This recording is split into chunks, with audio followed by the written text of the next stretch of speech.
route. Something, I repeat, has happened in the motorcade route. Who controls the past, controls the future. Who controls the present, controls the past. The death of bin Laden marks the most significant achievement to date in our nation's effort to defeat al-Qaeda. All you got to do is start looking around, start thinking for yourself, start investigating things, and you will see it all right there.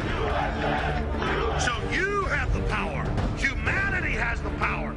We have the power. Do you want to fight? You better believe you got one! Let us never tolerate outrageous conspiracy theories. As for me, give me liberty or give me death!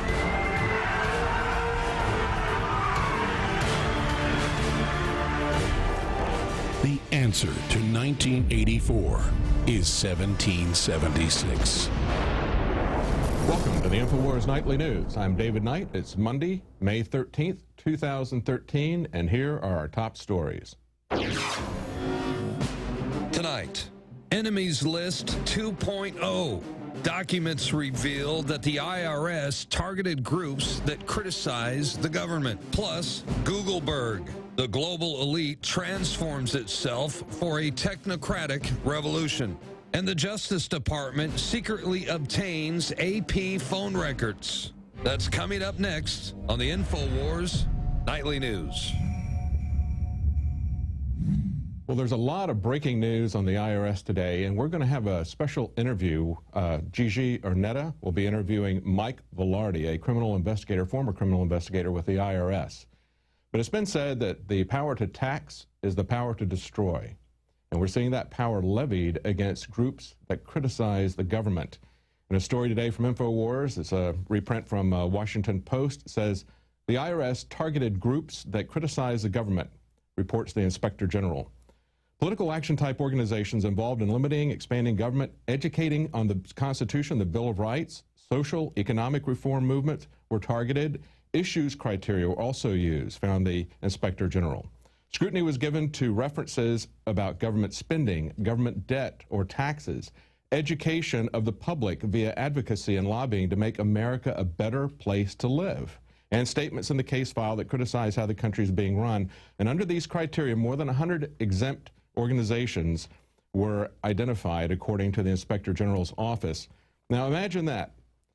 People who advocate educating others about the Constitution and the Bill of Rights, or even worse, talking about making America a better place. Those are people that the state considers to be their enemies, most specifically the Obama administration. It's kind of like what Stalin said, at least his assistant said, bring me the man and I'll find the crime. And that's what we have under the IRS tax codes. We've got a tax code that is so complex, as somebody else once said, if you have a complex enough law, it's the same as having no law at all. And essentially that's what we have with the tax code. Even people who try to comply with it are in jeopardy. And let's go back and look at how this all started with a timeline. This all started, amazingly enough, back in January of 2010 with Citizens United. Now, that Supreme Court decision actually removed a lot of legal barriers for people, for groups that were participating in politics. But instead of actually reducing the scrutiny, it actually increased the scrutiny. The reason for that is because it was perceived by Obama and the Democrats that the groups that were organizing under Citizens United, under the new freedoms that were there, were going to be opposed to them. So we see that a lot of grassroots organizations that were kind of leaning Republican are targeted. And so just 2 months later, the IRS starts searching for the terms Tea Party and Patriot. And we see that in November 2010, Tea Party activists helped Republicans win control of the House. And the IRS steps up harassment. IRS commissioner and other officials were actually called before Congress 5 times between November 18th, 2011 and June 15th, 2012, and they lied every time about auditing these groups. Now, they knew they were being audited because they were not only were they being audited, but they were given extremely detailed questionnaires asking them questions that organizations typically are not asked. So they knew something was up, and they contacted the representatives, and they, in turn, pulled IRS officials as well as the commissioner before congressional committees, and they lied 5 times in that period of time. And in 2011, they actually had Democrat Chuck Schumer, a group of senators, Republican senators, actually sent a letter in 2012 stating that they wanted to get some information from the IRS. They wanted the IRS to back off. And Chuck Schumer said at the time that that letter was an unsubtle threat, clearly designed to put a chilling effect on the IRS agency's enforcement. But it was the IRS that was threatening. It wasn't that the senators were threatening the IRS. The senators are basically telling the IRS not to make these people into a political enemies list. And yet you see Schumer saying that the IRS is being intimidated. The IRS is being threatened. The IRS is having a chilling effect put on him. But it was actually these organizations that were being threatened, that were being bullied and intimidated by the IRS. And then you see that in November 2012, a lot of Tea Party politicians lost their reelection. People who won their first term in 2010 lost. So it was actually effective. And during that time that the IRS was lying about whether there was any special scrutiny going on, you actually, it would have been to the detriment of Obama if this would have come out, that the IRS was actually targeting groups that might be opposed to him or groups that would be in support of limited government. And then finally, after the election, the commissioner, Schulman, steps down, and we have someone else there, and a few months later he admits that they were doing what they denied they were doing all along. And so the question is, are they going to actually be called before the Congress? Is there going to be anyone who's going to be fired for this? The commissioner has already left his post, so perhaps, as we see with police brutality and with so many other areas where the government steps over the line, breaks the law, we don't see anybody being impeached. We don't see any bureaucrats being fired. We don't see anybody going to jail. That rarely happens anymore. But another question comes up, and that is, how were these organizations being damaged besides being intimidated? It turns out that data, information about them that the IRS had was actually being leaked to their opponents. It says in an article that we have here that there is little question that one or more employees at the IRS stole our confidential tax return and leaked it to our political enemies in violation of federal law. Now, this is the National Organization for Marriage. The president, Brian Brow, said in a prepared statement, the only questions are who did it and whether there was any knowledge or coordination between people in the White House, the Obama re-election campaign, and the Human Rights Campaign. We and the American people deserve answers. So the question is, who did this? It's not a question of whether or not it was done, but it was a question of who did it and who knew about it, because it was definitely to the advantage of Obama. So this is essentially like what Nixon did. It's kind of a combination of his Watergate break-in, where they were looking for dirt and things that they could use politically in the campaign at the Watergate Hotel, as well as Nixon's enemies list that he had. And one of the things that he did to his enemies was to attack them with the IRS. If we look at the Detroit News article here, it says this is enemies list 2.0.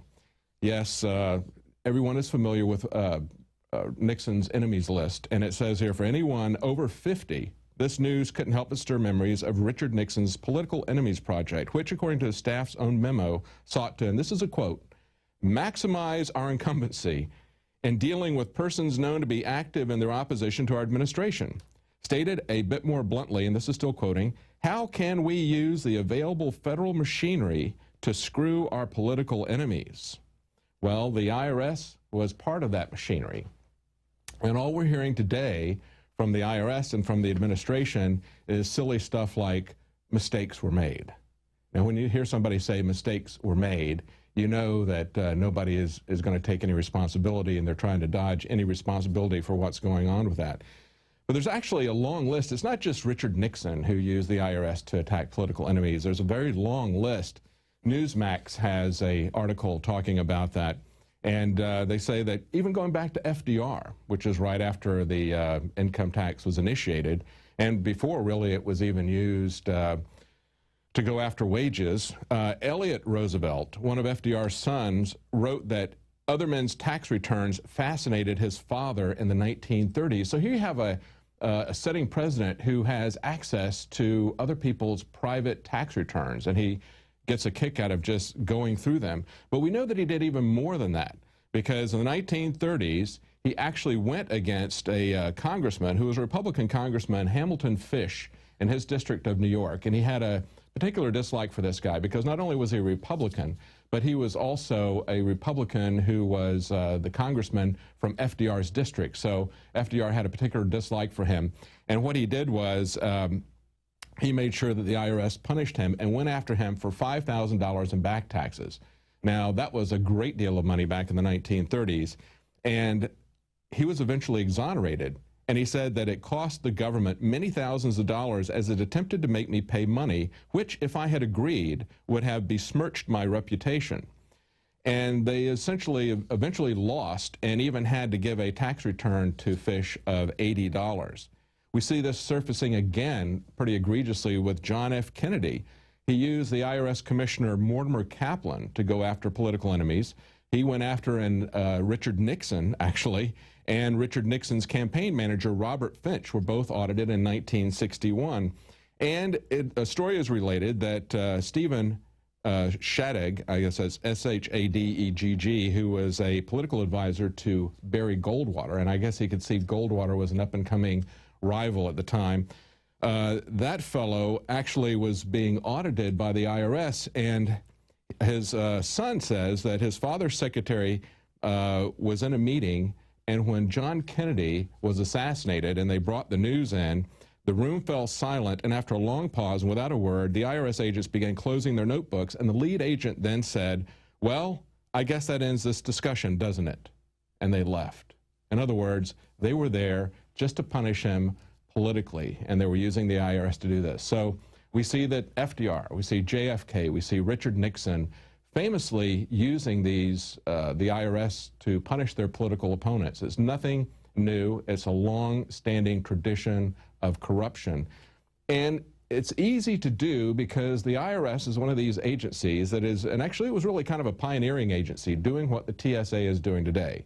And that is bluffing and intimidating the public, telling them that they have to surrender constitutional rights that they have no business and no legal authority to tell you to surrender those rights. And we have allowed the IRS to do this for decades, for nearly 100 years now. And it has set up a pattern of abuse that we see being echoed in many other agencies because we didn't stop it with the IRS. And not only that, but when you look at the complexity of the tax code, we see that many other agencies like the EPA, and we see this also happening with Obamacare. It is also happening with the Dodd-Frank banking bill that's coming up. In all of these cases, you have situations like Nancy Pelosi said with Obamacare, we have to pass the bill so we can find out what's in it. Well, actually, that wasn't as absurd a statement as it sounded like on the face of it, because Nancy Pelosi and other congressmen give broad, sweeping powers to these agencies and then allow them to write their own rules and write their own laws. And that's where the devil is in those details. The Congress has abdicated its authority to write law to these bureaucracies. And what they do, like we're going to see possibly with this IRS case, if they do anything about it, Congress will probably come in and pass some little feel-good bill that really won't do anything. They come in like they're the cavalry to save the day, when in reality, if they had passed the laws and people were doing this sort of thing, they would basically take the responsibility for it.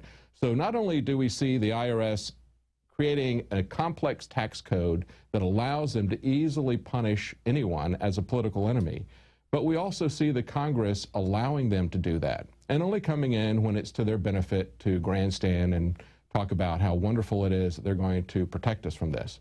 So we'll wait and see what will happen with that. But perhaps the best thing that could come out of this is if we look at Wall Street Journal talked about in 2009, right after Obama took office, he cracked a joke, and they wrote an article about that. It said, tax audits are no laughing matter. And this is what Obama said. He said at a speech, "I learned never to pick another team over the Sun Devils in my NCAA brackets. President Michael Crow and the Board of Regents will soon learn all about being audited by the IRS." In other words, he did something that kind of backfired, and he was saying that these people at this university were going to get audited for complaining about it. And the Wall Street Journal says a president shouldn't even joke about abusing IRS power. When it comes instead to be seen as merely politics, as just politics, then the moral component of the system will be gone. For the system to work, people have to believe that it is fundamentally fair. So I can just hear Hillary Clinton saying, "What difference does it make?" Or Nancy Pelosi, when somebody asked her about the constitutionality of Obamacare, saying, "Are you serious?" They really don't take the Constitution seriously, except to try to attack people who do take the Constitution seriously. Perhaps the best thing that could come out of this is not that we're going to see some IRS officials go to jail, but maybe the best thing that could come out of this is that people could basically wake up to this whole scam and really see what this whole tax code has evolved into and understand. Now, the Wall Street Journal wants people to believe that this is a fundamentally fair system, but perhaps the best thing that could come out of this is for Americans to understand that it is fundamentally unfair. It is a complex system that is used to entrap and punish anyone that the government chooses to go after. And it's fundamentally unconstitutional. Well, it's not just Tea Party and patriot groups that are being targeted by the IRS as a scandal. We just had today information that the Justice Department is coming after the Associated Press's phones. In this article here, Justice Department secretly obtained AP phone records. We learned that the Justice Department secretly obtained 2 months of telephone records of reporters and editors for the AP and what the news cooperative's top executive called a, quote, massive and unprecedented intrusion, unquote, into how news organizations gather the news. The records obtained by the Justice Department listed incoming and outgoing calls and the duration of each call for the work and the personal phone number of individual reporters, general AP office numbers in New York, Washington, and Hartford, Connecticut, and the main number for AP reporters in the House of Representatives press gallery, according to attorneys for the AP. Well, maybe the AP needs to be reminded who the political boss is. But it's really shocking to see that not only we know that the government is tapping everybody's phones and recording all of our conversations digitally, but it's amazing to see how bold they are that they would actually come after the AP, which is not engaged in any criminal operation. It's merely reporting the news. So I believe that when you look at the fact that they're collecting everybody's phone calls and information as it is, when they go in and do this openly, it must be just open intimidation of that news organization. Many anthropologists and archaeologists believe that before man even discovered the power to harness and use fire, we were involved in agrarian activities. That is, taking the seeds of plants and then replanting them to produce more. The very foundation of our modern civilization and human culture is centered around the planting and cultivation of edible plants, fruits, vegetables, nuts, you name it. And the globalists have been going after gardening. They've been harassing people that have gardens in their front yards or their backyards. They've called for licenses for people to have gardens because you can't trust prisoners in the police state America to be able to grow their own food. That's why I've come to the realization that we need to become self-sufficient. You need to be informed. You need to have the Second Amendment to protect yourself. You need to be politically active to wake up others. You need to filter your water. But you also need to plant a garden. Even if you live in an apartment, you can do this. If you live in the countryside, obviously you can do it on a grand scale. There are so many green belts in areas that humans don't even visit, nearby cities and in suburbs, where people are now more and more planting their own little private gardens and meadows and off the side of the road. Ladies and gentlemen, it is a revolutionary act to unplug from the television, to unplug from the computer and all the globalist propaganda, and to go out in your backyard or your front yard or planters at your apartment or on the roof of the building where you live, and to plant a garden. Here are some of the amazing deals at InfoWars Seed Center at InfoWarsShop.com. The Survival Seed Vault by My Patriot Supply features only the finest survival heirloom seeds for a robust and hardy garden, even in the toughest of times.